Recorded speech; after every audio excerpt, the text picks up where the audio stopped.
I'm Brownie for OXS Media and the Thundercat Racing Association of New Zealand. This is another one of our introduction to Thundercat Racing videos. Today I'm going to show you how to reinstate an engine.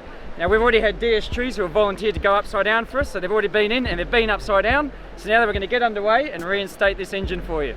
Okay, so one of the first and absolutely the most important part of reinstating is just doing this. Take the key out. Many a crew have reinstated with the key in. You will set your boat on fire, so I cannot emphasize that point enough.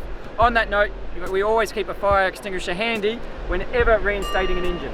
First thing we're going to need is a spark plug spanner to get these spark plugs out.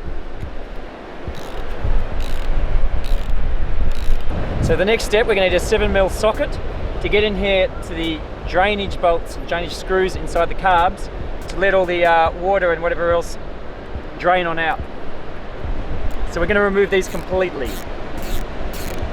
just in case there's any sand or salt in there. Once you've got your carb screws out, or at least loosened, give the bulb a few squeezes and just pump some gas through there to try and drain out any water or anything that's stuck inside. Then we need a 10mm socket to get this piece out of here. This is where, if you've got oil injection, the oil will be going in.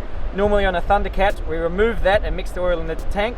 So we can remove this piece here and that'll let the crankcase release anything that's trapped inside there.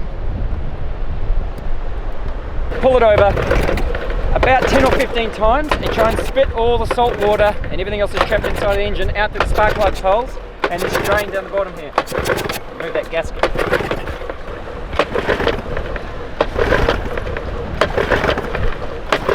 So now we're just going to Phillips head screwdriver and remove the airbox cover.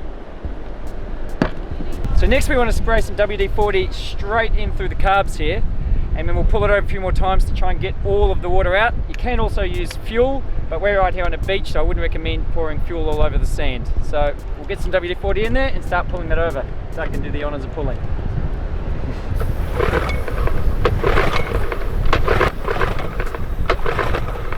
So I can see at this point, if I look through the spark plug holes, or the drain at the bottom of the crank, that's pretty much just WD-40 coming out, so all the water's out. Now we just need to put it back together again. Now this is for a Tohatsu. If you're reinstating anything other than a Tohatsu, I would also recommend getting a syringe just like this and filling it with 2-stroke oil, then pulling off these hoses here, which go into your crank. You see that one here, they're marked with arrows, and squeeze a syringe full, about 10 mils of oil, into each one, and that's going to get some oil right down there into the bearings.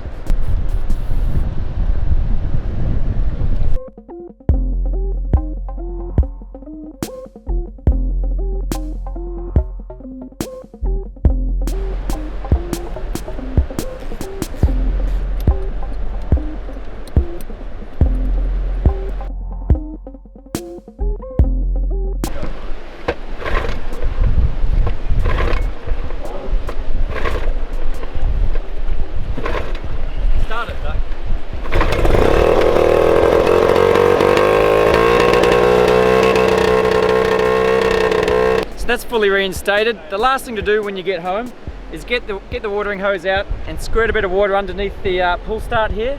If you've got a flywheel puller, pull it out, there'll be lots of sand under there. Otherwise, just get into it with the garden hose and give it a good cleaning out. And then after that, some WD-40. Run it for about 20 minutes under load and she's fully ready to go.